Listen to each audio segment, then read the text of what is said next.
Baik, jadi izin diberikan karena pada saat diajukan ini PPKM belum diterapkan. Belum diterapkan. Baik, setelah kemudian ada penerapan PPKM level 3 di wilayah ini, apakah tidak ada revisi dari izin yang diberikan? Nah, itu yang saya tidak pahami. Sepertinya tidak ada. Panitia tetap mengacu kepada surat izin yang dikeluarkan pada tanggal 18 Juni tahun 2021 itu, Mbak. Baik.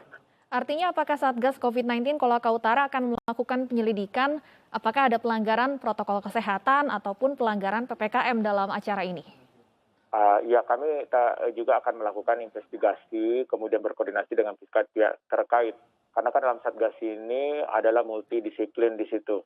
Ada dari unsur kesehatan, ada dari unsur TNI Polri, unsur Pemda, Badan Bencana, akan sama-sama melakukan investigasi dan penilaian apakah pada kegiatan itu ada pelanggaran protokol kesehatan atau tidak. Sepengetahuan Anda, apakah acara ini memang acara yang rutin digelar setiap tahunnya misalnya? Memang sudah pernah dilakukan kegiatan-kegiatan seperti ini. Sudah pernah dilakukan, tapi sepertinya rutin atau tidak saya kurang tahu juga, Mbak Stefani. Bahwa kemudian acara ini diikuti oleh ratusan pemotor dan banyak peserta dari luar Kabupaten Kolaka Utara yang dikatakan tidak melakukan antigen atau PCR. Apa langkah yang akan diambil oleh Satgas COVID-19 setempat? Sebenarnya karena kegiatan sudah berlangsung dan yang sudah datang dari luar juga sudah pada pulang ke daerahnya, jadi palingnya langkah-langkah yang kita bisa ambil dari Satgas tetap menghimbau kepada masyarakat untuk lebih disiplin dalam penegakan protokol kesehatan ketika mengadakan kegiatan-kegiatan atau event-event seperti ini di masa-masa yang akan datang. Kemudian tentu kita akan melakukan tracing atau penelusuran pihak-pihap yang terkait dengan kegiatan ini. Kalau misalnya ada yang bergejala atau misalnya ada keluhan tentunya terkait dengan gejala-gejala COVID, akan segera kita lakukan tracing, penelusuran, dan treatment terhadap orang-orang yang terlibat langsung dengan kegiatan-kegiatan seperti yang terlaksana kemarin. Tapi sebenarnya di tengah aturan PPKM level 3 ini, ada aturan tidak untuk warga yang masuk ke Kabupaten Kolaka Utara dari luar daerah? Apakah ada persyaratan yang harus dibawa?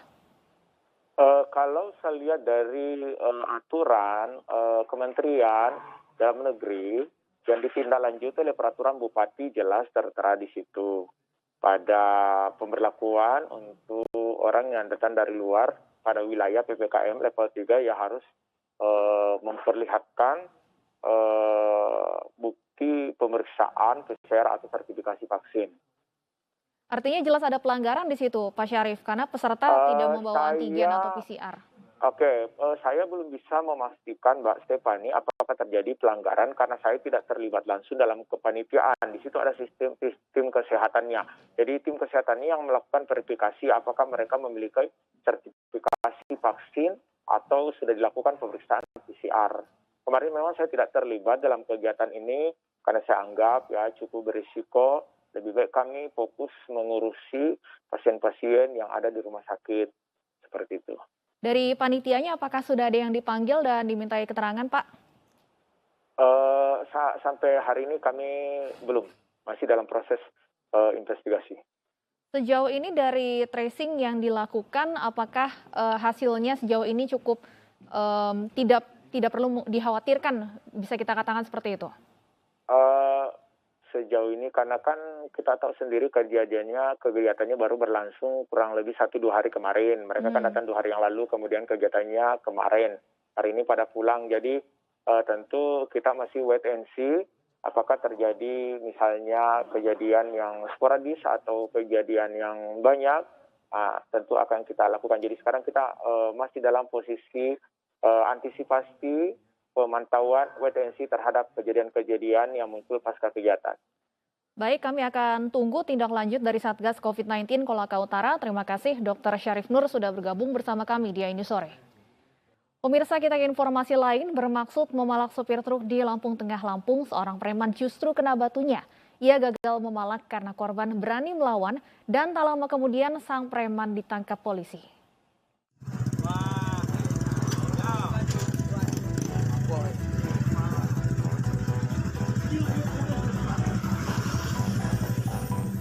Video seorang preman memalak sopir truk yang akan mengisi BBM di Terbanggi Lampung Tengah Lampung viral di media sosial. Dengan berlagak bak jagoan, preman bersepeda motor ini mencoba mengintimidasi korbannya.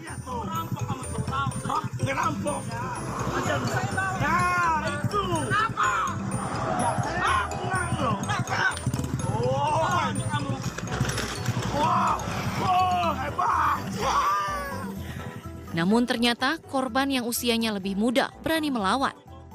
Dalam adu mulut, bahkan sepeda motor pelaku sempat terjatuh akibat didorong korban. Kamu foto nanti di depan motor kamu. Motornya di mana? Tak hanya sial karena gagal mendapatkan uang hasil memalak, preman apes ini juga makin tak berkutik setelah ditangkap polisi. Mohon maaf kepada masyarakat. Kini sang preman harus meratapi nasib menjadi pesakitan. Dari Lampung Tengah Lampung, Roy Parleloy, iNews melaporkan. Merasakan supir. Sejumlah pemuda yang menamakan diri komunitas Gondrong Pangkep ditangkap petugas saat tengah menggelar pesta miras. Ironisnya, pesta miras digelar di gedung Islamic Center. Lagi banyak tamu-tamunya dari luar yang bertato gondrong. Ironis, Islamic Center yang seharusnya menjadi tempat belajar dan berkegiatan agama Islam justru dimanfaatkan sejumlah pemuda untuk pesta minuman keras. Sejumlah pemuda yang menamakan diri komunitas Gondrong Pangkep ini tak berkutik saat tertangkap basah tengah pesta miras di gedung Islamic Center, Kabupaten Pangkep, Sulawesi Selatan. Polisi lantas mengamankan para pelaku dan barang bukti minuman keras ke Mapolres Pangkep. Tim kami sampai ke ruangan ini dan menemukan beberapa adik-adik kita, anak muda kita yang sementara duduk di teras dan di depannya ditemukan beberapa botol miras. Setelah itu kita lakukan interogasi, pengecekan dan ternyata mereka telah mengkonsumsi miras. Kondisi ini menjadi ironi, mengingat Islamic Center harusnya menjadi pusat kegiatan agama Islam, nyatanya gedung dipenuhi coretan dan malah digunakan untuk berpesta miras. Peruntukan untuk Islamic Center ini diperuntukkan untuk organisasi yang terdaftar di Pemda dan ada izin dari Pemda untuk menempati ruangan ini. Nah, sementara pemuda Gondrong ini tidak mempunyai izin untuk menempati ruangan ini. Gedung Islamic Center Kabupaten Pangkep merupakan gedung pemerintah yang juga merangkap sebagai markas besar PMI Pangkep, kantor Basnas, MUI, PWI, Perbakin, serta dijadikan posko terpadu penanggulangan COVID-19. Nyatanya gedung tak terawat dan justru disalahgunakan. Dari Kabupaten Pangkep, Sulawesi Selatan, Udin Syahrudin, iNews melaporkan. Sementara itu, satu pemuda tewas setelah menggelar pesta minuman keras oplosan di Purwakarta, Jawa Barat. Pesta miras itu dilakukan sebagai pesta bujang rekannya yang akan menikah.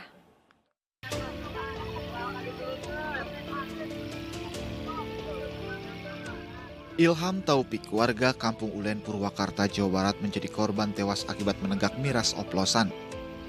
Ilham tewas pada Sabtu malam setelah 2 hari merasakan dampak dari miras itu. Ilham bersama sekitar 10 temannya menggelar pesta miras oplosan pada Rabu malam. Pesta itu digelar sebagai pesta lepas bujang salah satu rekannya yang akan melaksanakan pernikahan pada esok harinya Kamis. Selain mengakibatkan satu warga tewas, satu warga lainnya kritis dan kini dirawat di sebuah rumah sakit swasta di Purwakarta, Jawa Barat. Sedangkan 3 warga lainnya lebih merasakan lemas, sakit dada dan pusing, kini dirawat di rumahnya masing-masing. Dalam pesta miras oplosan itu mereka mencampur alkohol dengan minuman suplemen dan sirup. Korban merasakan dampak miras oplosan itu 2 hari kemudian dengan gejala panas di dada, mual hingga pusing. Saya yang nikahan, Pak. Jelang nikahan? Iya. Teman? Iya, teman yang nikahan. Ikut hajatan. Ikut pesta juga? Iya, ikut pesta. Kalau yang nikahannya sebentar cuma berapa itu ya? Langsung pulang dia. Disengaja ya ini, pesta ini, pesta lepas bujang. Kami dapat laporan informasi dari masyarakat ada warga yang meninggal karena diduga minum minuman oplosan. Kami cek ke TKP. Barang bukti galon sudah diamankan petugas, kini kasus miras oplosan dalam penanganan Satreskrim Polsek Pleret, Purwakarta. Dari Purwakarta, Jawa Barat, Irwan, iNews melaporkan. Polisi menangkap pembunuh PLT Kepala BPBD Kabupaten Merangin, Jambi. Pelaku menghabisi korban karena sakit hati.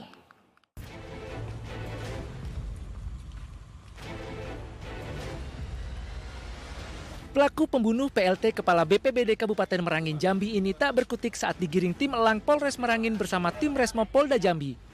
Pria ini ditangkap di Kabupaten Prabu Mulih, Provinsi Sumatera Selatan setelah kabur usai menghabisi korban di rumahnya di Kebun Sayur, Kecamatan Bangko, Kabupaten Merangin, Jambi.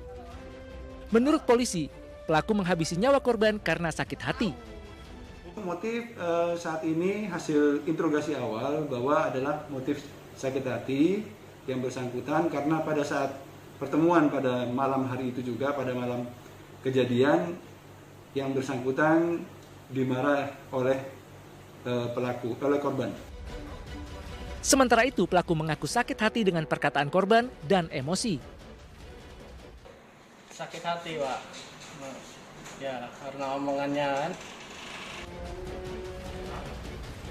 Pelaku selama ini dikenal dekat dengan keluarga korban, bahkan pelaku dan keluarganya selama ini dipercaya untuk merawat kebun milik korban. Akibat perbuatannya, pelaku akan dijerat dengan pasal 338 dengan ancaman hukuman maksimal 10 tahun penjara. Dari Kabupaten Merangin, Jambi, Budi Utomo, iNews melaporkan.